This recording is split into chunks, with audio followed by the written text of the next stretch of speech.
ഈശ്വംസിഹായിക്ക് സ്തുതിയായിരിക്കട്ടെ. വിശുദ്ധ മത്തായി അറിയിച്ച സുവിശേഷം 19 അധ്യായം 6 വാക്യം. ദൈവം യോജിപ്പിച്ചത് മനുഷ്യൻ വേർപെടുത്താതിരിക്കട്ടെ.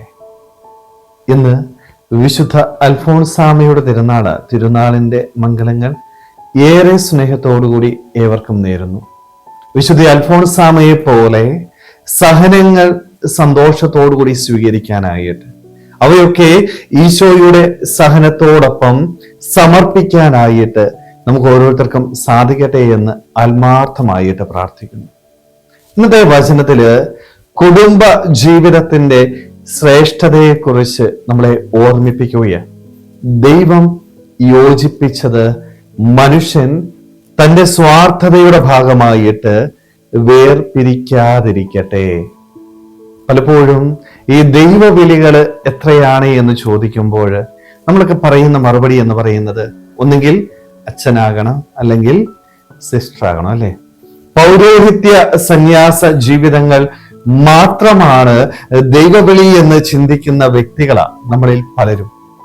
എന്നാൽ ദൈവവിളി എന്ന് പറയുന്നത് പൗരോഹിത്യ സന്യാസ ജീവിതം മാത്രമല്ല, കുടുംബ ജീവിതവും ദൈവവിളിയാണ് എന്ന് തിരിച്ചറിയാനായിട്ട് നമുക്ക് സാധിക്കണം. അതുകൊണ്ട് വിവാഹ ജീവിതത്തിൽ 2 പേരല്ല 3 പേര് തമ്മിൽ നടത്തുന്ന ഉടമ്പടിയാണത്. ആരൊക്കെയാണ്? സ്ത്രീയും പുരുഷനും ദൈവവുമായിട്ട് നടത്തുന്നത്.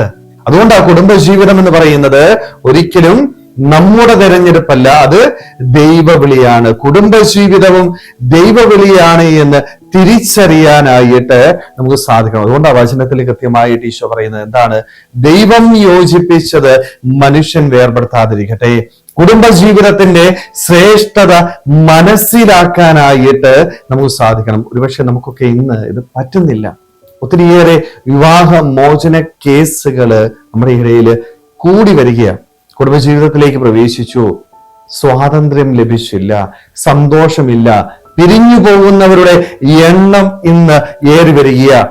ഈ കുടുംബജീവിതത്തിന്റെ ശ്രേഷ്ഠത മനസ്സിലാക്കാനായിട്ട് സാധിക്കുന്നില്ല. തെറ്റായ ബന്ധങ്ങളിലേക്ക് പോകുന്നവരുടെ എണ്ണം ഇന്ന് ഏറി വരികയാണ്. കുടുംബജീവിതം ദൈവവിളിയാണ്. ദൈവത്തോട് ചേർന്ന് പ്രാർത്ഥനയോടുകൂടി പരസ്പര വിശ്വസ്തയോടുകൂടി കുടുംബജീവിതം നയിക്കാനായിട്ട് സാധിക്കണം. ദൈവമില്ലാതായി പോകുമ്പോൾ പലപ്പോഴും പല കുടുംബജീവിതങ്ങളും തകർന്നു പോകുന്നത്. സ്നേഹമുള്ളവരെ, ഇന്ന് നമ്മുടെയൊക്കെ ജീവിതത്തില് നമ്മളൊക്കെ ചിന്തിക്കേണ്ടത് നമ്മുടെ കുടുംബ ജീവിതത്തെ കുറിച്ച്. എപ്രകാരമാണ് എൻ്റെ കുടുംബജീവിതം മുന്നോട്ട് പോകുന്നത്?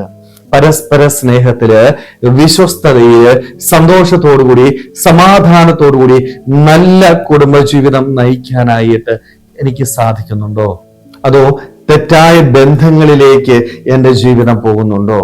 വിശ്വസ്തത നഷ്ടപ്പെട്ട് സ്വാർത്ഥതയോടുകൂടി ജീവിക്കുന്ന ഒരു വ്യക്തിയാണോ ഞാൻ? ആണെങ്കിൽ ഒരിക്കലും കുടുംബജീവിതം സന്തോഷത്തില്, സമാധാനത്തിന് പോവുകയില്ല. സ്നേഹമുള്ളവരെ, അതുകൊണ്ട് നമ്മുടെ കുടുംബങ്ങളെ ദൈവത്തിന് മുമ്പിൽ നമുക്ക് സമർപ്പിക്കാം.